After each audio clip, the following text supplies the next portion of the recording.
Hello guys, मेरी YouTube channel में आपका स्वागत है। मेरा नाम मनमोहन मिश्रा। तो आज मैं आपको इस वीडियो में कोटक स्मॉल कैप फंड का रिव्यू करके बताने वाला हूं। तो वीडियो पूरा डिटेल में होगा। मैं आपको इसमें लाइव प्रूफ के साथ दिखाऊंगा और मैं आपको लास्ट में कंक्लूजन में ये भी बताऊंगा कि आपको इसमें इन्वेस्टमेंट करना चाहिए नहीं करना चाहिए, और अगर आपको इसमें इन्वेस्टमेंट करना चाहिए तो कितने साल तक करना चाहिए। तो मेरे चैनल को सब्सक्राइब जरूर कर दीजिएगा। मैं वीडियो लाता हूं, तो चलिए शुरू करते हैं। तो जैसा कि आप मेरे यहाँ पे स्क्रीन पे देख पा रहे होंगे, कोटक स्मॉल कैप फंड, इसका अगर आप लॉन्च ऑन डेट देखें तो 1 जनवरी 2013 है। तो इस फंड को बेसिकली 11.5 इयर्स हो चुके हैं लॉन्च होते होते। तो अगर आप इसका कैटेगरी रिटर्न देखिए 11.5 इयर्स में, तो 22.35% तक का रिटर्न है। लेकिन इस फंड का अगर आप रिटर्न देखिए 11.5 इयर्स में, तो 22.17% तक का रिटर्न है। मतलब इसने अपनी कैटेगरी को बीट नहीं कर पाया, लेकिन आप कैटेगरी के आसपास ही मान सकते कि 22.35 और 22.17% इसमें कोई ज्यादा फर्क नहीं है।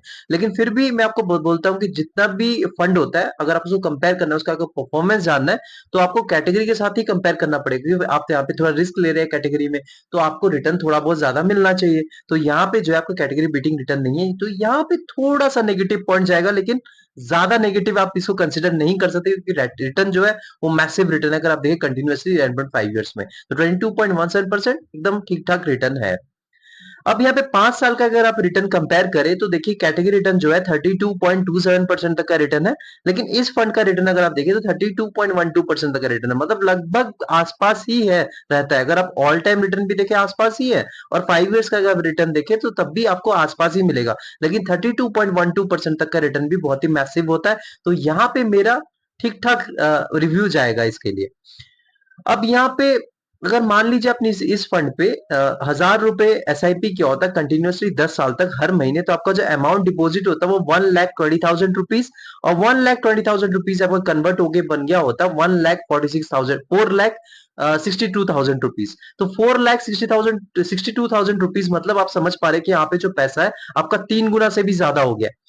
लेकिन अगर मान लीजिए आपने इस फंड में ना इन्वेस्टमेंट करके आपने गोल्ड पे किया होता, तो गोल्ड में आपका जो अमाउंट डिपॉजिट होता है 10 इयर्स में आपको 1,20,000 रुपीज, और 1,20,000 रुपीज कन्वर्ट होकर बन गया होता 1,96,000 रुपीज। तो यहाँ पे जो पैसा है आपका डबल भी नहीं हुआ होता, मतलब डबल से बहुत कम है।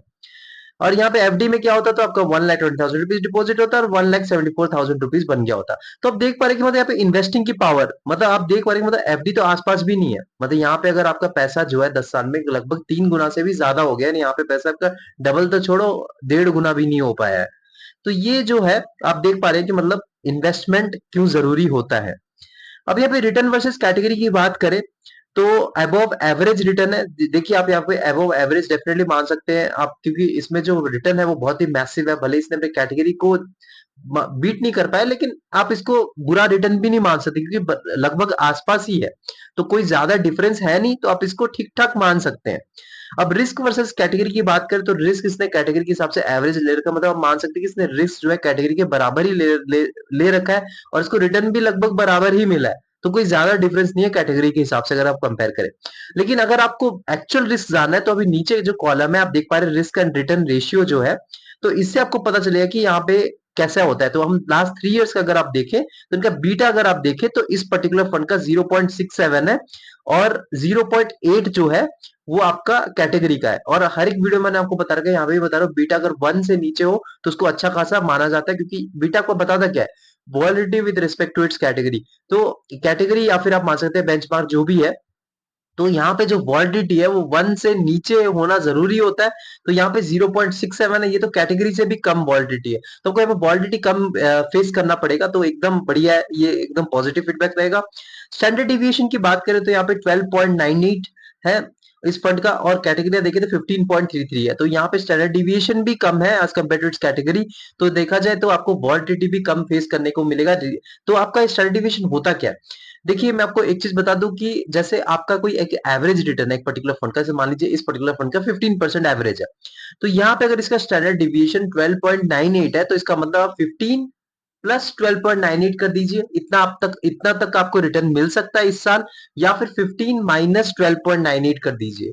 तो इसी के ही रेंज में आपको रिटर्न मिलने के चांसेस रहते हैं। तो ये स्टैंडर्ड डिविएशन होता है। तो इससे आपको पता चलता है कि कितना आप रोलर कोस्टर से गुजर रहे हैं, कितना आप वॉलिटिलिटी को फेस कर रहे हैं। तो यहाँ पे ये एक थोड़ा मतलब इससे आपको प्रेडिक्ट कर पाते हैं। अब मिनिमम एसआईपी की बात करें तो आप 100 रुपए से कर सकते हैं, जो कि बहुत ही पॉजिटिव फीडबैक रहेगा, क्योंकि आप देखिए आजकल जो स्टूडेंट है वो 100 रुपीज़ से भी इन्वेस्टमेंट कर सकते हैं। स्टूडेंट में जो है वो प्रॉब्लम रहता है कि अगर ज़्यादा अमाउंट है तो वो इन्वेस्टमेंट नहीं कर पाते। तो यहाँ पे 100 रुपीज़ है तो एकदम परफेक्ट मिनिमम एसआईपी आप देख पा रहे हैं। और वन टाइम इन्वेस्टमेंट करना चाहते हैं तो आप वन टाइम इन्वेस्टमेंट 100 रुपीज़ से कर सकते हैं। सिर्फ एक बार ही आपको अगर आप लमसम करना चाहते हैं तो डेफिनिटली एकदम बढ़िया है। लॉक इन पीरियड की बात करें तो देखिए कोई भी लॉक इन पीरियड नहीं है। आप कभी भी इन्वेस्टमेंट कर सकते हैं, कभी आप यहाँ से एग्जिट मार सकते हैं। इसके बाद बात करें एईएम साइज की बात करें तो एईएम का फुल फॉर्म होता है एसेट अंडर मैनेजमेंट। तो इसका अगर आप देखें तो होता क्या है कि आपको पता चलता है कि इस पर्टिकुलर फंड में कितना पैसा इन्वेस्टेड है। तो अगर आपका एयूएम साइज कम है, मतलब मान लीजिए 200 करोड़, 300 करोड़, 400 करोड़, तो और आपको फंड ज्यादा पुराना भी हो गया, 4-5 साल हो गया और आपका इतना कम एयूएम से साइज है, तो इससे पता चलता है कि ये जो फंड है इसमें कुछ प्रॉब्लम है। मतलब इसमें लोग ज्यादा इन्वेस्टेड नहीं है, क्योंकि तभी तो इसका एयूएम साइज कम है। तो इसीलिए आप क्या है उस पर्टिकुलर फंड को चूज नहीं करते। तो एयूएम साइज इस मामले में थोड़ा कंसर्न हो जाता है। तो यहाँ पे अगर आपको इसको मैटर ऑफ कंसर्न मानना है तो एक तो एम साइज कम हो तो प्रॉब्लम है, एम साइज ज्यादा हो तो आप बोलेंगे कि उसमें प्रॉब्लम क्या है। उसमें प्रॉब्लम ये है कि फंड मैनेजर मैनेजर को जो है वो मैनेजमेंट में दिक्कत आ जाती है, क्योंकि बस पैसा का जो फ्लो है बहुत ज्यादा हो जाता है। उनको समझ नहीं आता कैसे उसको करे। तो आपने सुना होगा जो Nippon India small cap fund है, उसका अगर आप देखिए तो फंड जो साइज था, मतलब जो ईएम साइज था उसका था 47,000 करोड़ रुपीस। तो 47,000 करोड़ रुपीस को बीच में मैनेजमेंट में दिक्कत आ गई थी, तो उन्होंने क्या करा था कि एसआईपी को बंद करवा दिया था और बीच बीच में उन्होंने लमसम भी बंद करवा दिया था। तो ये जो चीजें हैं तो थोड़ी बहुत फेस करनी पड़ती है, लेकिन फंड मैनेजर्स को मैनेज कर लेते हैं तो कोई प्रॉब्लम नहीं फेस करना तो अगर एम साइज ज्यादा हो। लेकिन अगर जो एक ऑप्टिमम, एक जो कहते हैं कि एकदम बेस्ट साइज होता है जो एम साइज, अगर आपका फंड जो है 10 साल पुराना है, 10 साल से ज्यादा पुराना है, तो आपका जो फंड साइज जो मतलब रहना चाहिए वो 10,000 करोड़ रुपीस से लेकर 30,000 करोड़ रुपीस के बीच में होना चाहिए। तो यहाँ पे देखा 13,882 करोड़ रुपीस तक है, तो एकदम परफेक्ट एम साइज है। और एक्सपेंस रेशियो की बात करें तो एम साइज में तो आपको मैंने पॉजिटिव फीडबैक दिया। और एक्सपेंस रेशियो की बात करें तो एक्सपेंस रेशियो बेसिकली क्या होता है, फंड मैनेजमेंट फीस होता है। मतलब फंड का जो मैनेजमेंट, जो मैनेजर आप देखिए वो दिमाग लगा के आपका जो पैसा है वो स्टॉक्स में लगा रहे हैं, आपको रिटर्न दिलवा रहे हैं, तो उनको तो कुछ फीस देना ही पड़ेगा। तो ये फीस जो होता है उनका जो प्रॉफिट पे जो आपका हिस्सा है 0.43% तक का उनको देना पड़ेगा। अब देखिए मैंने हर एक वीडियो में बता रखा है, अगर 1% से नीचे हो तो उसको आप कंसिडर करेंगे। 1% जो होता है वो लॉन्ग रन में बहुत ही बड़ा डिफरेंस क्रिएट कर जाता है, लाखों करोड़ों का डिफरेंस बन जाता है। तो मेरा जो सजेशन रहता है 0.7% से नीचे हो तो उसको अच्छा खासा माना जाता है। 0.8 या 0.9 एक्सपेंस रेशियो है, उसको भी आप ज्यादा ही मान सकते हैं। तो यहाँ पे 0.43 एकदम परफेक्ट एक्सपेंस रेशियो है, तो मैं इसको इसको एकदम पॉजिटिव फीडबैक दूंगा एक्सपेंस रेशियो के मामले में। टैक्स इन्फॉर्मेशन की बात करें, अगर मान लीजिए आपने एक साल तक इसको होल्ड करके रखा, एक साल से अंदर आपने इसको सेल करने की कोशिश करी, तो आपको 20% तक का टैक्स देना पड़ेगा, जो कि शॉर्ट टर्म टैक्स होता है। और मान लीजिए आपका यहाँ पे एक साल से ज्यादा आपने होल्ड कर लिया तो आपको 12.5% तक का टैक्स देना पड़ेगा। लेकिन आप बशर्ते ये याद रखें कि आपको 1,25,000 रुपीज तक का आपको टैक्स कुछ नहीं देना पड़ेगा अगर आपको प्रॉफिट बन रहा है। 1,25,000 रुपीज के ऊपर अगर आपको प्रॉफिट बन रहा है तो उस पर आपको टैक्स देना बन जाता है। अब यहाँ पे आपने एक साल पहले आपने इसको सेल कर दिया, इस मतलब प्रॉफिट बुकिंग करके एग्जिट मान लिया, तो आपको 1% तक का एग्जिट लोड देना पड़ेगा। और अगर आप मान लीजिए अपने एक साल के बाद सेल कर तो एग्जिट लोड देने की कोई जरूरत नहीं है। यहाँ पे सबसे मेन बात पे आते हैं मार्केट कैपिटल के बारे में। तो मार्केट कैपिटल की बात करें तो इसने मिड कैप में 18.11% तक का इनका एलोकेशन है। और सेकंड में अगर आप स्मॉल कैप में देखें तो 76.37% तक एलोकेशन, और लार्ज कैप में देखें तो 5.52% तक एलोकेशन है।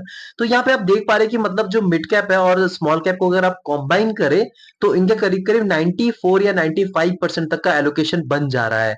तो ये जो रिस्क है आप देख पा रहे हैं कि इसमें बहुत ज्यादा रिस्क है। क्यों रिस्क है आपको पता चल रहा है। स्मॉल कैप एक तो छोटी कंपनी है, छोटी कंपनी आपका 76% का स्टॉक्स में लग रखा है पैसा। 18% जो कि मिडिल बेस कंपनी है वो भी रिस्की होता है, उसमें भी 18.11% तक एलोकेशन है। तो लार्ज कैप जो कि बहुत ही कम रिस्की होता है, जो कि बड़ी कंपनीज होती है उनमें 5.52% तक एलोकेशन है। तो ये एक रिस्की फंड है, डेफिनेटली रिस्की फंड है। आप ये मत सोचिए कि यहाँ पे जो मैंने स्टैंडर्ड डिविएशन आपको कम दिखाया है, यहाँ पे बीटा जो है कम है कैटेगरी के हिसाब से। देखिए कंपेयर करा गया कैटेगरी के हिसाब से, लेकिन वैसे में अगर आप देखिए तो इसमें आपको डेफिनेटली वॉलेटिलिटी बहुत ज्यादा दिखेगी और आपको मतलब as compare to its category कम दिखेगी, लेकिन वैसे में आपको डेफिनेटली दिखेगी। तो आपके पास अगर टाइम फ्रेम ज्यादा है, अगर आपके पास मतलब रिस्क लेने की कैपेबिलिटी है, रिस्क टॉलरेंस है, तो तभी जाके आप इस पर्टिकुलर फंड में इन्वेस्टमेंट करिएगा। इससे आपको पता भी चल रहा होगा मार्केट कैपिटल के थ्रू। और यहाँ पे सेक्टर एलोकेशन की बात करें तो इसमें इंडस्ट्रियल सेक्टर में 39.12% तक का एलोकेशन है। सेकंड में कंज्यूमर साइक्लिकल में 22.40% तक एलोकेशन है। थर्ड में बेसिक मटेरियल्स में 17.59% तक एलोकेशन है। फोर्थ में हेल्थ केयर में 8.43% का एलोकेशन है। उसके बाद कंज्यूमर डिफेंसिव में 3.61% का एलोकेशन है। उसके बाद फाइनेंशियल सर्विसेज में 3.29% का एलोकेशन है। उसका टेक्नोलॉजी सेक्टर में 2.74% का एलोकेशन है। उसके बाद रियल एस्टेट में 1.87% का एलोकेशन है। उसका लास्ट में आ गया कम्युनिकेशन सर्विसेज जिसमें 0.95% का एलोकेशन है। तो आप यहाँ पे देख पा रहे हैं कि जो डाइवर्सिफिकेशन के मामले में थोड़ा सा कम मुझे दिखा है, क्योंकि इन्होंने एक सेक्टर जो है वो इंडस्ट्रियल सेक्टर, उसमें 40% के करीब करीब तक का इनका एलोकेशन है।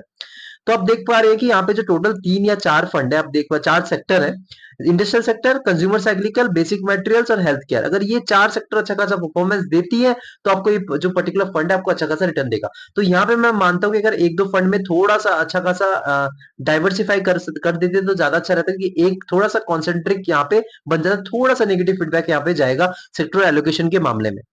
अब फंड मैनेजर की बात करें तो फंड मैनेजर में यहाँ पे 2 है, एक हरीश बिहानी जिनका एक्सपीरियंस है 0.53 इयर्स का, और सेकंड में जो है वो अर्जुन खन्ना जिनका एक्सपीरियंस है 2.01 इयर्स का।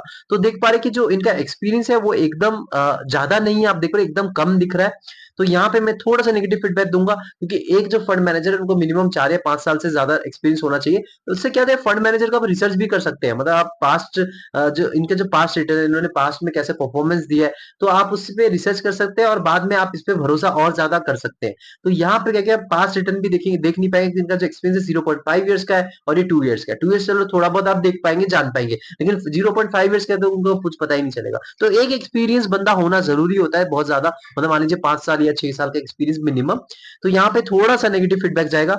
अब रेटिंग की बात करें तो इसको 3/5 मिलेगा। रीजन आपको यहाँ पे पता होगा कि एक तो फंड मैनेजर ज्यादा एक्सपीरियंस नहीं है, सेक्टरल एलोकेशन जो है वो थोड़ा-सा और मतलब ये डाइवर्सिफाई कर सकते तो ज़्यादा अच्छा रहता है, यहाँ पे थोड़ा-सा कॉन्सेंट्रिक हो गया है।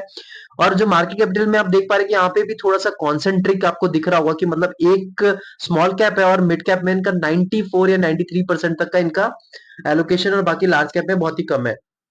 तो ये जो चीज़ें थोड़ा रिस्क ज़्यादा इसमें बना देता है। और बाकी जो देखिए एक्सपेंस रेशियो बढ़िया है, पॉजिटिव रहेगा, एम साइज बढ़िया है, वन टाइम इन्वेस्टमेंट और मिनिमम ऐसे भी एकदम बढ़िया है। और स्टैंडर्ड डिविएशन बेटा अगर आप कैटेगरी के हिसाब से देखें तो डेफिनेटली कम है, लेकिन अगर मैं आपको बताऊं तो ओवरऑल अगर बताऊं, मतलब आप सोचेंगे कि रिस्क कम है, लेकिन ऐसा नहीं है, रिस्क बहुत ज्यादा रहता है, कि स्मॉल कैप कैटेगरी का फंड है तो डेफिनेटली यहाँ पे रिस्क बना रहेगा। तो ओवरऑल देखा जाए ठीक ठाक सा फंड है, कोई इतना बुरा नहीं है कि इतना ज्यादा अच्छा फंड नहीं है। लेकिन अगर मैं आपको बताऊं कि इससे अच्छे फंड अगर आप देख सकते हैं, क्वांट स्मॉल कैप फंड देख सकते हैं, उसके बाद आपका एक्सिस स्मॉल कैप फंड हो गया, उसके बाद आपका और भी दूसरे फंड्स है जो कि इससे थोड़ा सा कम रिस्क लेके आपको रिटर्न भी थोड़ा सा ज्यादा दिलवा सकते हैं, और रिस्क भी कम लेते हैं, मतलब वॉलिटिलिटी भी उनसे कम देखने को मिलती है। लेकिन फिर भी पास्ट रिटर्न फ्यूचर का डिपेंड नहीं करता है, मतलब ये फ्यूचर में क्या पता उनसे अच्छा खासा परफॉर्मेंस दे, वॉलिटिलिटी कम हो, क्योंकि देखिए फंड मैनेजर यहाँ पे कम एक्सपीरियंस है, ये तो या तो अच्छा खासा परफॉर्मेंस दे सकते हैं या तो ठीक से नहीं दे पाएंगे। तो ये इन टोटल डिपेंड करता है फंड मैनेजर पे, तभी इनका यहाँ पे जो है कि आप रिसर्च भी नहीं कर सकते इनके बारे में, क्योंकि इनका जो एक्सपीरियंस है कम है। तो अगर आप इसमें इन्वेस्टमेंट करना चाहते हैं, रही बात, तो आप कर सकते हैं, डेफिनेटली कर सकते हैं, लेकिन अगर आपके पास टाइम फ्रेम 7 से 10 साल हो, और एक बात याद रखिए, आप ये नहीं कि 2-2 स्मॉल कैप फंड या 3-3 स्मॉल कैप फंड में इन्वेस्टमेंट कर रहे हैं, उसमें अगर आप कर भी रहे हैं तो आप थोड़ा सा रिसर्च कर लीजिए कि उसमें ओवरलैप ना हो। पोर्टफोलियो ओवरलैप होता है तो उसमें प्रॉब्लम आती है, क्योंकि अगर आप 60 से 70% अगर पोर्टफोलियो दोनों का ओवरलैप हो रहा है, तो यहाँ पे अगर आप दोनों में इन्वेस्टमेंट करते हैं तो आपका कोई डाइवर्सिफाई नहीं हो रहा है, वहां पे आपका एक ही रह रहा है। तो इसलिए थोड़ा डाइवर्सिफिकेशन पे थोड़ा भरोसा करिएगा, डाइवर्सिफिकेशन के हिसाब से ही थोड़ा सा पैसा अपना इन्वेस्टमेंट करिएगा। लेकिन ये याद ध्यान रहे, अगर आपके पास टाइम फ्रेम 7 से 10 साल है तभी आप स्मॉल कैप फंड में इन्वेस्टमेंट कर रहे हैं। ये नहीं कि आपका टाइम फ्रेम बहुत लंबा है, मतलब बहुत ही कम है, तभी आप जाके स्मॉल कैप फंड में इन्वेस्टमेंट कर रहे हैं, तो आपको लॉस फेस करने के चांसेस ज्यादा बन जाते हैं, क्योंकि वॉलिटिलिटी आपको यहाँ पे बहुत ज्यादा देखने को मिलेगी। लेकिन हाँ, आपका अगर आपको रिटर्न ज्यादा चाहिए, रिस्क ज्यादा टॉलरेट कर पाते हैं, तो आप डेफिनेटली ऐसे फंड में इन्वेस्टमेंट कर सकते हैं। लेकिन अगर आप रिस्क कम लेने वाले हैं और आपको रिटर्न थोड़ा सा कम मिले तो चांसेस है, तो आप दूसरे में जा सकते हैं, जैसे मान लीजिए लार्ज कैप हो गया या फिर फ्लेक्सी कैप हो गया, उसमें आप इन्वेस्टमेंट कर सकते हैं। तो ये ओवरऑल कंक्लूजन था। तो आप खुद ही रिसर्च करिएगा, खुद ही इन्वेस्टमेंट करिएगा, ये नहीं कि मैंने बोल दिया और आपने इन्वेस्टमेंट कर दिया। तो मेरे चैनल को सब्सक्राइब जरूर कर दीजिएगा, मैं इसी वीडियो आता हूँ। Thank you.